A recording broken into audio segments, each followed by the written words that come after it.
Seigneur, nous voulons te dire merci pour ce moment. Trouve gloire dans ta parole.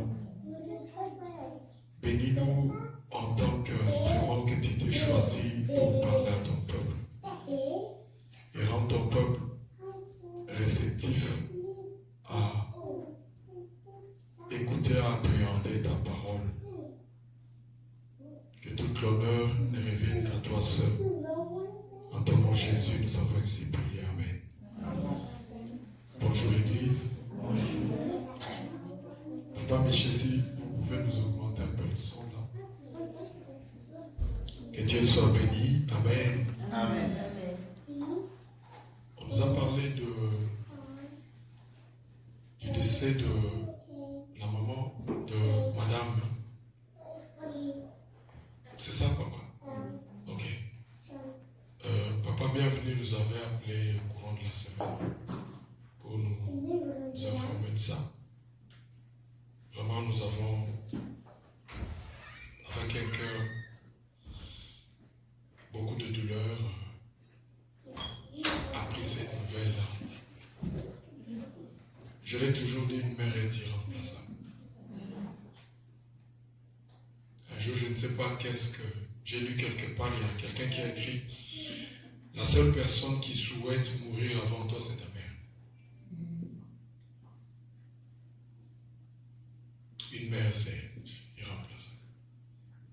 Et nous pouvons comprendre la douleur qui peut animer madame, mais sachez-le que vous n'êtes pas seul. Nous sommes de cœur avec vous. Nous présentons notre Église, nos condoléances les plus attristées. Que le Seigneur vous donne la force. Amen. Amen. Église de Dieu, il faut prier avec ceux qui pleurent, pleurer avec ceux qui pleurent. Amen. C'est comme nous l'avons vu dans les thèmes que nous avons écrits, la myopie spirituelle.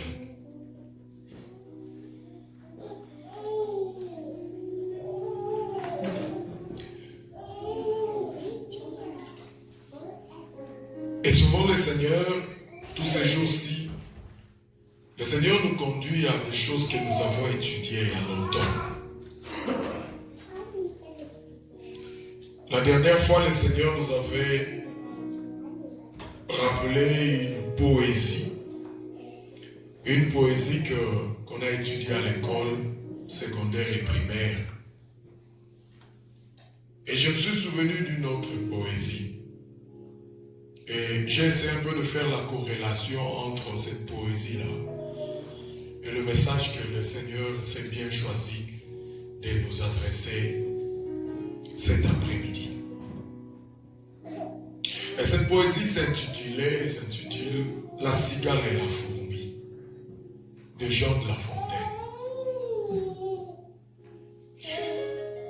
Et la poésie disait: la cigale ayant chanté tout l'été se trouva fort dépourvue quand la bise fut venue. Pas un seul petit morceau de mouche ou de vermisseau. Elle allant crier famine chez la fourmi, sa voisine, la priant de lui prêter quelques grains pour subsister jusqu'à la saison nouvelle. Plus loin, il dit que la fourmi la posa une question pertinente. La fourmi l'a posé une question pertinente. Que faisiez-vous au temps chaud? Et la réponse était: nuit et jour, à tout venant, je chantais pour vous déplaire. Vous déplaise, je pense. La fourmi rétorqua pour lui dire: vous chantiez, j'en suis fort aise. Eh bien, chantez maintenant, dansez maintenant. C'est une histoire qu'on a.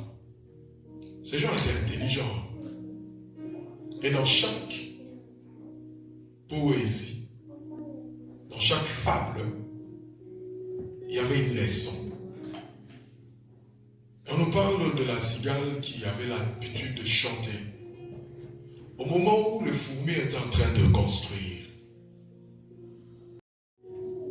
Quand il faisait beau vivre, qu'est-ce que toi tu faisais? Et lui rétorqua comme si c'était une réponse qui plaisait l'autre. J'ai chanté pour vous. Et reprenant la parole, la fourmi dit, ah, tu chantais pour nous? Danse maintenant. Bien-aimé dans le Seigneur,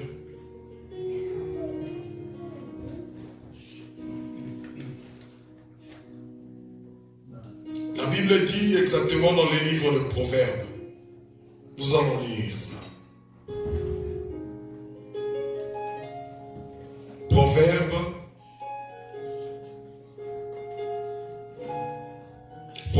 29, 18. La Bible dit, quand il n'y a pas de révélation, dans d'autres versions, on dit quand il n'y a pas de vision. Quand il n'y a pas de vision, le peuple est sans frein.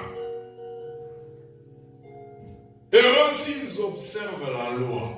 Quand il n'y a pas de vision, le peuple est sans frein.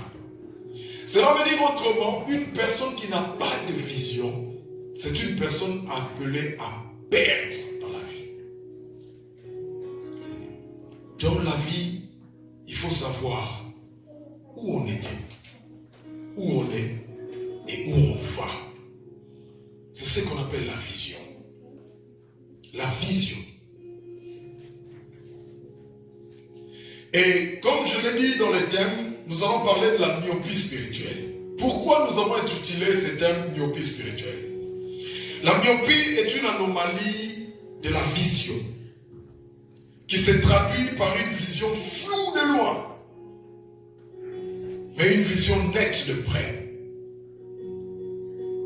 La myopie étant une pathologie, est une maladie de l'œil dans laquelle le rayon lumineux, au lieu de se rencontrer sur la rétine, se rencontre un peu plus en avant.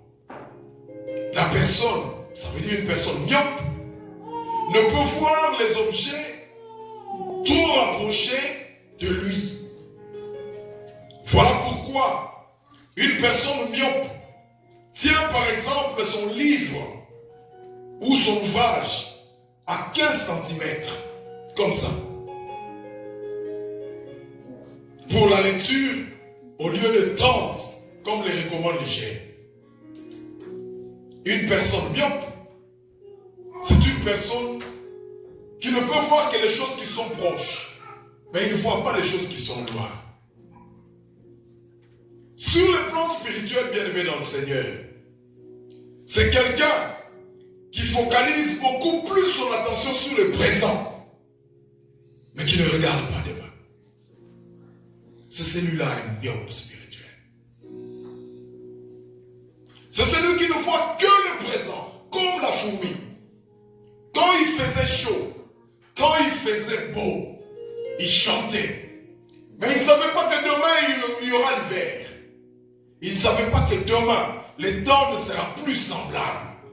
Il ne savait pas que demain, il y aura pénurie. Il ne savait pas que demain, il y aura manque.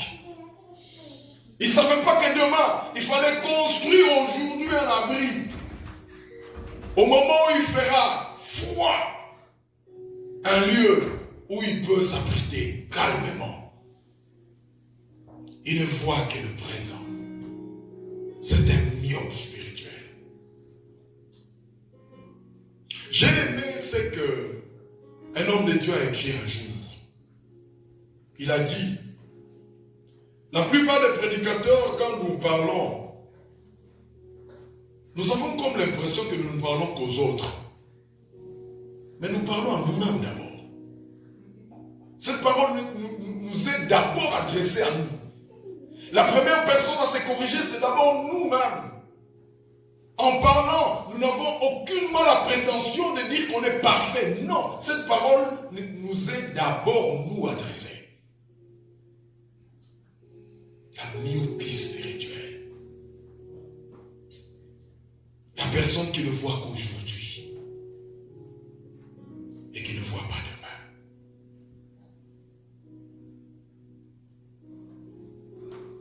plan matériel, bien aimé dans le Seigneur, nous avons pris l'exemple de la cigale et de la fourmi.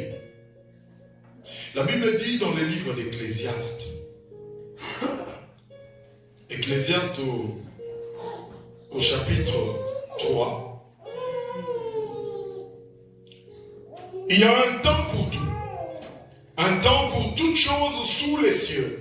Un temps pour naître, un temps pour mourir, un temps pour planter, un temps pour arracher ce qui a été planté. Un temps pour tuer, un temps pour guérir, un temps pour abattre, un temps pour bâtir. Il y a un temps pour tout.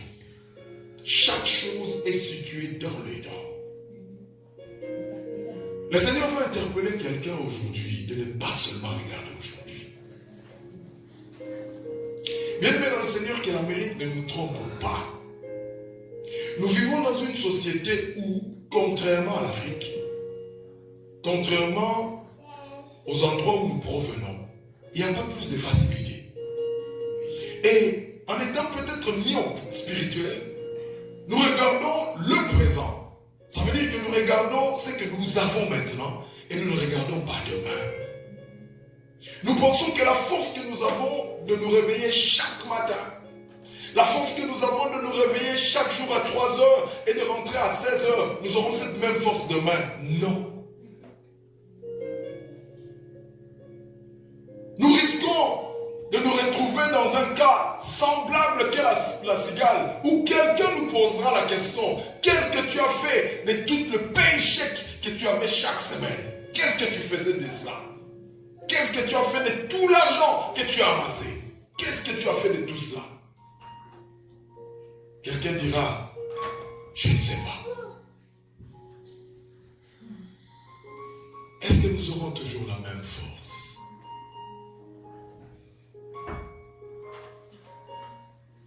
La Bible dit: nous n'avons aucune idée de ce qu'un jour peut inventer. Croyons-nous que toutes ces personnes qui se retrouvent à l'hôpital avaient délibérément aimé être à l'hôpital?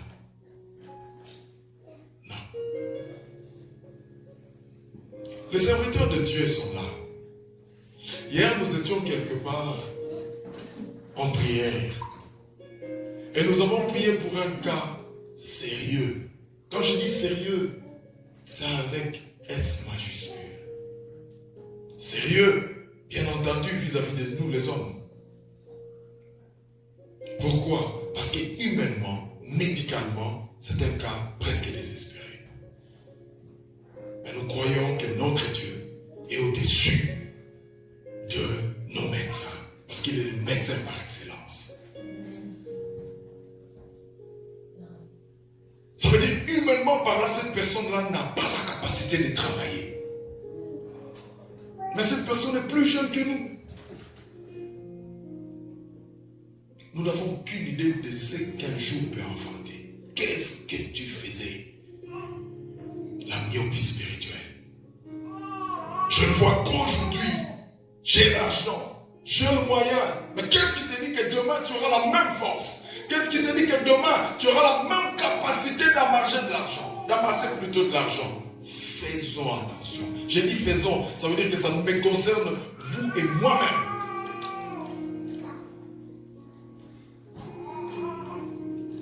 Bien-aimés, ceux qui suivent les informations, le monde n'est plus unipolaire, où il y avait un groupe de gens qui avaient suprématie sur tout le monde. Non, le monde est bipolaire, multipolaire même. Ça veut dire qu'il y a deux groupes. Il y a les Occidentaux, il y a les autres, la Chine, l'Ukraine, la Chine, le Brésil, on les appelle les BRICS. Il y a même des pays d'Afrique qui se sont levés pour parler de nous, pour dire non, nos biens nous appartiennent. Le monde change. Ce pays ne sera pas forcément ce qu'elle est toujours. Il y a un jour, bien aimé, quand nous lisons la Bible, nous voyons que c'est Rome qui avait la suprématie même sur Israël. Les Juifs consommer de l'argent où il y avait l'effigie de qui? De César. César n'était pas un Israélite. César n'était pas un Juif, c'était un Romain. Mais quel est l'état de Rome aujourd'hui?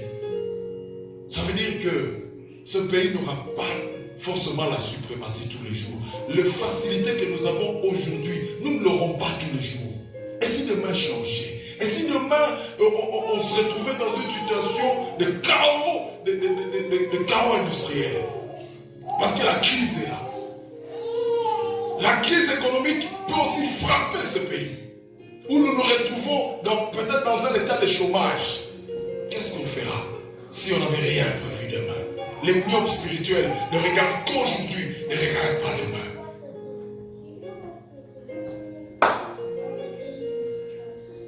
Que le Seigneur interpelle quelqu'un. Pourquoi Dieu a permis que je parle de ces choses? Même moi-même, je ne sais pas. Mais tout ce que je sais, c'est que cette parole m'interpelle moi-même d'abord pour comprendre que tout ce que j'amasse, je dois investir. Amen. Parce que demain, quand je serai vieux, je n'aurai plus la force de travailler. Mais mes investissements vont me protéger. La myopie spirituelle. Il y a une autre dimension qui dépasse la dimension matérielle. C'est la dimension. Nous lisons dans les livres de Luc. C'est long le passage. Je vous épargne de la lecture, mais je vais expliquer le contexte. Luc 15, 11 à 32. On nous parle d'un fils dont la Bible appelle le fils prodigue. C'est un père très riche qui avait ses deux enfants. L'un des enfants, ça veut dire le cadet, a dit à son père, donne-moi la part de l'héritage qui me revient. Généralement, l'enfant bénéficie de l'héritage après la mort du père. Mais lui, il a anticipé. Donne-moi la part de l'héritage qui me revient. En fait que j'en fasse ce que je veux.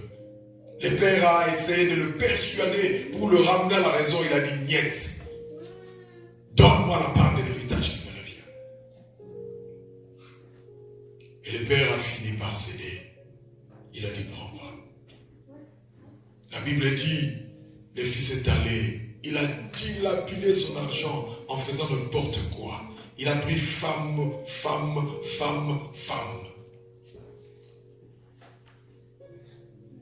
Il a fait tout ce qu'il pouvait faire. Il a donné satisfaction à son corps. Et au finish, il s'est retrouvé bredouille. Il n'avait plus rien. Pire encore, un enfant dont le papa était très riche, qui ne manquait de rien, mangeait la même nourriture que les pourceaux.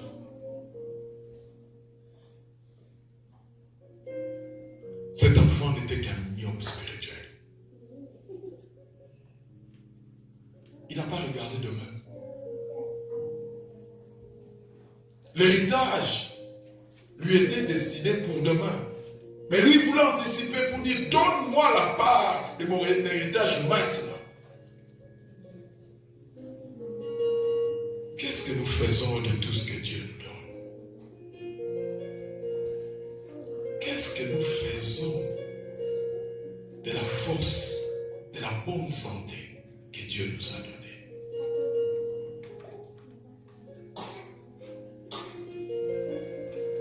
Que chacun essaye un peu de faire un examen de conscience, de faire une introspection. Parce qu'il est arrivé dans la suite de l'histoire, la Bible dit, quand cet enfant s'est retrouvé dans une situation compliquée, la Bible dit, il s'est dit en lui-même. Ça veut dire qu'il a fait une introspection. Il a dit, dans la maison de mon père, je ne manquais de rien. Voilà, aujourd'hui, je mange la même nourriture que le pourceau. Je suis pauvre, je suis dépourvu de tout. Il a fait un examen de conscience. Il est revenu en lui-même. Faisons un examen de conscience. Que chacun s'observe. David a dit, sonde-moi Montre-moi, Seigneur. Éprouve-moi. Regarde si je suis sur une mauvaise voie et conduis-moi sur la bonne voie. Sommes-nous sur la bonne voie? Est-ce que le chemin que nous avons emprunté, c'est un bon chemin? Est-ce que les choses que nous faisons plaisent à Dieu? Est-ce que nous n'avons pas demandé notre héritage trop tôt afin de les dilapider? Bien-aimés dans le Seigneur, faisons très attention. La Bible dit on ne se moque pas de Dieu. Ce que l'homme aura semé, il le moissonnera. J'ai donné un exemple vécu ici dans ce pays. Je l'ai lu. D'une fille qui devait sortir, aller faire je ne sais quoi, de l'ambiance avec ses amis. La maman a pris la précaution, ils étaient dans une voiture décapotable. La maman a pris la précaution pour dire à l'enfant, va avec Jésus. Et l'enfant, comme en plaisantant, il a dit, maman, regarde. Toutes les places sont occupées. Derrière, il y a 3 personnes. Devant, il y a 2 personnes. Jésus, si je vais aller avec Jésus, Jésus va se mettre où? À moins que Jésus accepte d'être dans la boîte à gants. Et quelques temps après, on a appelé la maman auprès des pompiers pour dire que l'enfant a connu un accident. Et dans cet accident-là, tous étaient décédés sur place. Ce qui les a surpris, c'est que la voiture était complètement endommagée. Et il y avait un œuf, aussi fragile que l'œuf. Cet œuf était dans la boîte à gants. Et dans la boîte à gants, il n'y avait rien qui était endommagé. En plaisantant, il a envoyé Jésus dans la boîte à gants. Et Jésus a protégé la boîte à gants. Et si l'enfant avait dit, merci maman, Jésus est avec nous, je pense que cet accident-là ne serait pas mortel. On ne se moque pas de Dieu. La prédication de ce matin, je ne suis pas venu te dire, tu seras béni. Oui, tu seras béni. Mais le Seigneur va interpeller quelqu'un. La myopie spirituelle. Cet enfant a fait de sa vie ce qu'il voulait. Bien-aimé dans le Seigneur, il y a un principe scientifique. Nous l'avons étudié. On appelle ça la relation des causes à effet. Ça veut dire que les résultats que nous voyons là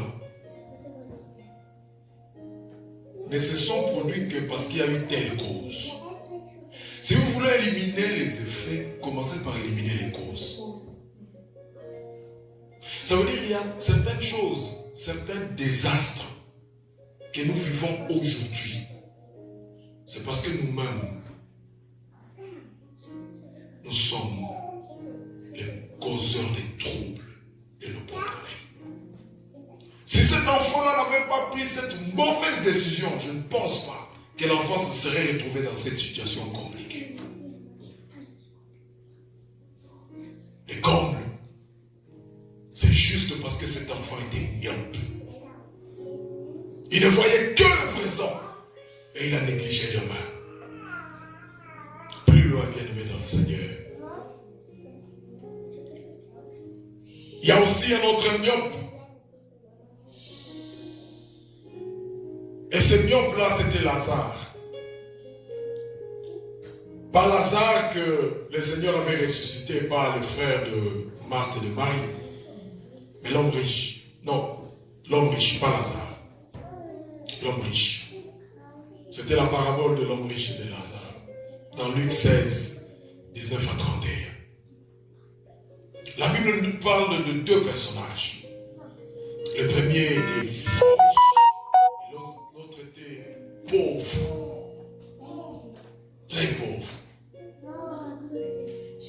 Et le riche, en fait, faisant une étude, en faisant une méditation, on comprend que le riche était quelqu'un qui ne partageait pas. Ça, on est dans l'exégèse. Le riche, c'est quelqu'un qui ne partageait pas. Voilà pourquoi la Bible dit que le pauvre mangeait des miettes qui tombaient sur la table. Si c'est quelqu'un qui partageait, le pauvre ne pouvait pas manger les miettes. Ça veut dire que c'est quelqu'un qui ne partageait pas. C'est quelqu'un qui était égoïste, égocentrique. Qui ne regardait que lui. Mais il ne voyait pas demain. Ce que le riche a oublié, c'est que sur terre, il était riche. Mais rien ne t'assure que demain, tu seras riche. Parce qu'au-delà de cette vie, il y a une autre vie. Et dans ces paraboles, on nous parle d'un monde qui viendra demain. Et ce monde, c'est le ciel. Bien-aimé dans le Seigneur, ce monde passera. La jouissance de ce monde passera. Tout passera. Il arrivera un jour où la sonnette sonnera. Il arrivera un jour où le Seigneur viendra enlever son église. Il arrivera un jour où chacun de nous passera devant le tribunal du Seigneur. Ces jours arrivent. Et nous serons des mauvais prédicateurs si nous ne prévenons pas, si nous ne crions pas devant l'église que préparez vos cœurs, préparons-nous à la rencontre de l'époux. Le Seigneur revient bientôt. L'homme riche, c'était un aveugle spirituel, c'était un myope spirituel. Il ne voyait qu'aujourd'hui, je suis riche, je fais ce que je veux, mais il ne voyait pas demain. Il se retrouvait en enfer. La Bible dit, à quoi sert une personne s'il amasse toutes les richesses du monde et il perd sa vie? À quoi servent toutes ces choses? Je vais le dire à haute voix. Je préfère mourir pauvre, mais de ne pas perdre Dieu. Amen. Parce que Dieu est au-dessus de ma richesse. Ma richesse ne représente rien sans Dieu. Mais ma richesse avec Dieu, c'est une plus-value. Que Dieu te bénisse, que tu sois riche, mais avec lui. Amen. La richesse sans Dieu t'emmènera à la destruction, à la mort. Le myope spirituel. On nous a parlé aussi dans le livre de Genèse d'un groupe maintenant. Ça, c'était un groupe de myopes spirituels. Et ces myopes spirituels étaient à un nombre, je pense, 10. Parce que l'autre là n'était pas là. Benjamin n'était pas là. Le frère de Joseph. Mais les 10 autres, comme leurs frères prenaient des songes, des rêves, des visions, ils se sont dit, pourquoi lui il pense qu'il est plus grand que nous? Et la jalousie a rempli leur vie.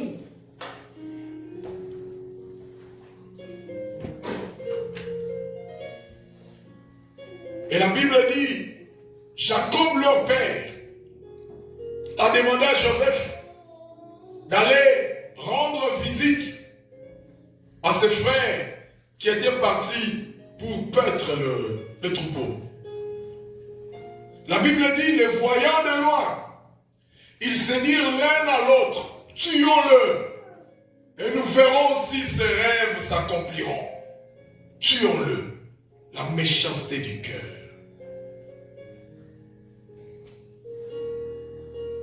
Combien nous sommes jaloux de voir les autres réussir?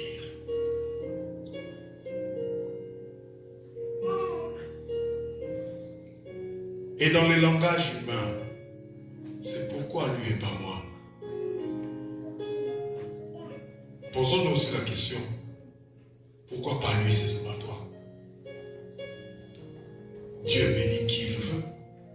Et quand il veut. Pourquoi dois-je devenir jaloux de mon frère parce qu'il est béni?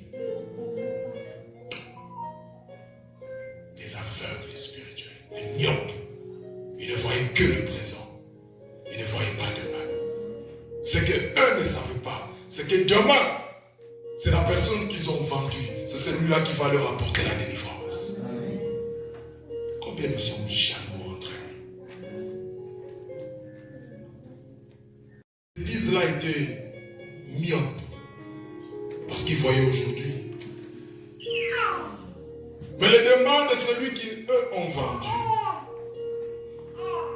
Eux ne savaient pas que dans leur myopie, ils voyaient l'abondance. Ils avaient la capacité de prendre le troupeau et de les emmener dans le pâturage. Mais ce qu'ils ne savaient pas, c'est que les années à venir, il y aura 7 années de disette. Il y aura 7 années de sécheresse. Et pendant ces 7 années de sécheresse, c'est celui-là que vous avez vendu aujourd'hui qui vous a sauvé. Bien-aimés, nous n'avons aucune idée de qui est assis à côté de nous.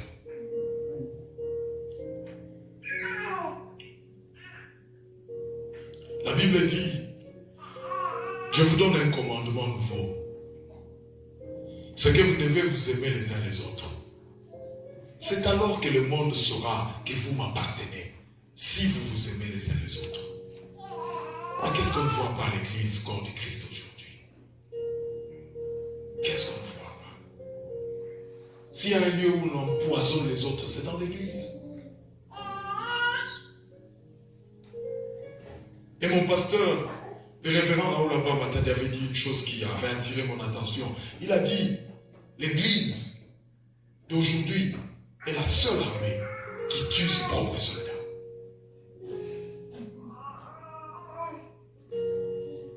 Qui est parfait parmi nous?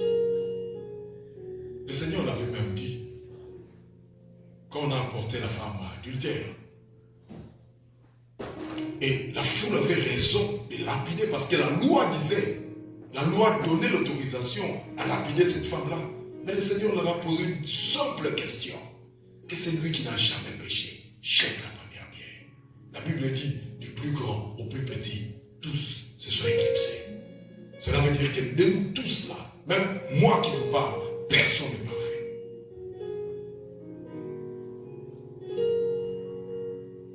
Mais si demain je voyais mon frère bienvenu dans un sujet scandaleux, moi je ne dois pas monter dans une maison pour crier, Boya Koutala, venez voir, venez voir. Il a scandalisé les gens, venez voir, non. Plutôt, je dois prier pour lui. Seigneur, aide-le à se relever. Au mieux, je veux aller le voir particulièrement pour lui dire, mon frère, ce n'est pas bien. Toujours mon pasteur me disait, quand j'étais au pays, il m'a beaucoup parlé. C'est après des années que je me suis souvenu comme un livre de tout ce que mon pasteur me disait. Il nous parlait de la réputation. Il a donné un exemple. Il a dit, imaginez que vous montez dans cet immeuble et vous prenez cette feuille de papier. Vous coupez cette feuille de papier en petits morceaux. Il y a le vent, vous jetez. Qu'est-ce que vous allez constater? Il y aura des bris de morceaux de papier qui vont se répandre partout. Et on vous demande, descendez maintenant, allez ramasser chaque morceau de papier. Ce qui est vrai, c'est que vous aurez la capacité de ramasser les morceaux de papier qui se trouvent dans votre champ visuel. Mais il y a d'autres morceaux de papier que vous n'allez pas ramasser. Pourquoi? Parce que c'est parti avec le vent. Il a dit c'est la même chose avec la réputation. Nous autres, vous, comme moi, qui avons l'habitude de parler en mal des autres, si aujourd'hui on nous demande de recoller ces brèches, serons-nous capables de réparer? C'est Gianni là, c'est un voleur. Ok. Mais si on te demande aujourd'hui tu vas demander pardon. Mon frère Gianni, pardonne-moi, j'ai mal parlé en toi. Mais on te demande, ok, va maintenant dire à tout le monde qui a entendu qu'il est voleur. Va dire à tout le monde, est-ce que tu sauras? Parce que toi tu as dit à l'autre, l'autre a dit à l'autre, l'autre a dit, et ainsi de suite. Si on te demande de réparer auprès de toute personne qui a entendu ces choses, tu le feras? Non, ne le fais pas. Ne soyons pas de myopes. Nous n'avons aucune idée de qui va nous aider demain.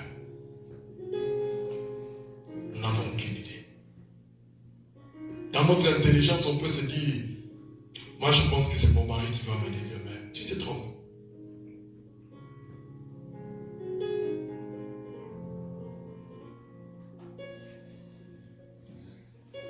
Le Seigneur a voulu cet après-midi interpeller quelqu'un. Je vais faire un petit récapitulatif. Sur le plan matériel, nous avons pris l'exemple de la fourmi et de la cigale. Et nous avons fait une corrélation entre cela et la vie que nous vivons aujourd'hui. Bien-aimés dans le Seigneur, si vous avez la capacité d'investir, investissez. Si vous avez la capacité d'ouvrir des entreprises, ouvrez des entreprises. Investissez dans les champs, investissez peut-être dans l'immobilier, investissez, mais investissez. Parce que nous n'avons aucune idée de ce que demain nous réserve. Et sur le plan comportemental, nous avons parlé du fils prodigue, qui a été un vrai myope spirituel, et qui, au lieu de voir demain, il n'a vu qu'aujourd'hui. Il s'est très mal comporté, ne sachant pas que ce qu'il a fait aujourd'hui a totalement endommagé son demain. Cela fut le cas aussi par l'exemple que nous avons pris de l'homme riche, qui ne voyait qu'aujourd'hui, ne sachant pas que demain, c'est une autre réalité. Et nous avons chuté par l'exemple de la vie de Joseph et de ses frères, pour dire, tu n'as aucune idée de celui qui est à côté de toi. Vivons bien ensemble. Évitons des conflits inutiles, ça ne sert à rien. Ça ne construit pas. Par contre, ça détruit. Est-ce que le Seigneur a parlé à quelqu'un cet après-midi? Peut-être. Mais j'ai une très bonne information à donner particulièrement à nous autres, qui des fois nous avons fauté. Et aujourd'hui, nous vivons le fruit de nos erreurs. Et nous avons comme l'impression que nous sommes abandonnés à notre propre triste sort. Mais la bonne nouvelle, c'est que le monde peut t'abandonner. Jésus ne t'abandonnera jamais. La bonne nouvelle est que le Seigneur te dit, reviens à moi. La bonne nouvelle est que le Seigneur dit, venez tous qui êtes fatigués, chargés, je vous donnerai du repos. Tout ce que le Seigneur veut, c'est que tu lui dis, Seigneur, pardonne-moi. Et donne-moi la force de marcher avec toi.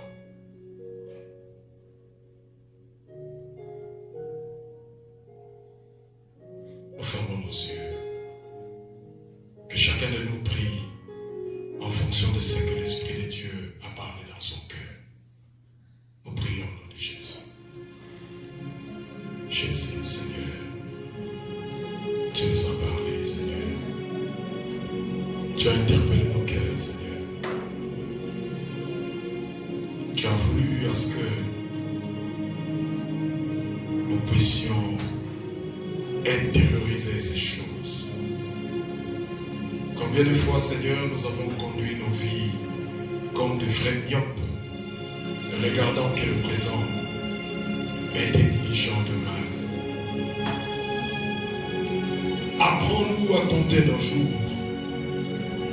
Apprends-nous, Seigneur. Nous ne sommes que pèlerins. Apprends-nous, Seigneur, à comprendre que demain ne nous appartient pas. Que le Saint-Esprit agisse dans nos cœurs. Que le Saint-Esprit agisse dans nos vies. Que le Saint-Esprit illumine nos pensées.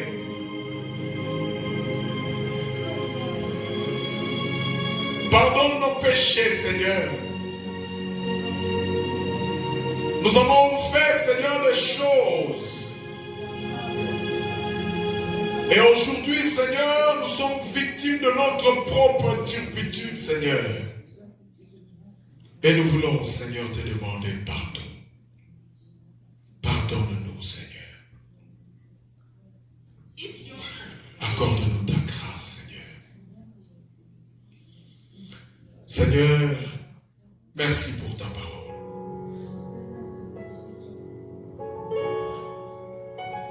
Ces paroles et ta parole qui est sortie dans ma bouche. Et nous croyons que cette parole est tombée sur la bonne terre. Et cette parole va germer. Change mon cœur, Seigneur. Change mon cœur, Seigneur. Et purifie-moi. Purifie-moi, Seigneur. Change mon cœur. Change mon cœur, Seigneur. Change mon cœur. Apprends-moi, Seigneur, à regarder loin. Rends-moi comme Guéris-moi, Seigneur, de cette myopie. De cette myopie spirituelle. Change mon cœur, Seigneur. Fais que je puisse marcher, Seigneur, selon tes préceptes. change mon cœur. Change mon cœur, Seigneur. Rends-moi comme toi. Rends-moi comme toi, Seigneur. Merci, Seigneur Jésus. Jésus, tu es le portier. Merci, Seigneur. Est-ce que quelqu'un peut dire merci, Seigneur Jésus-Christ? Amen.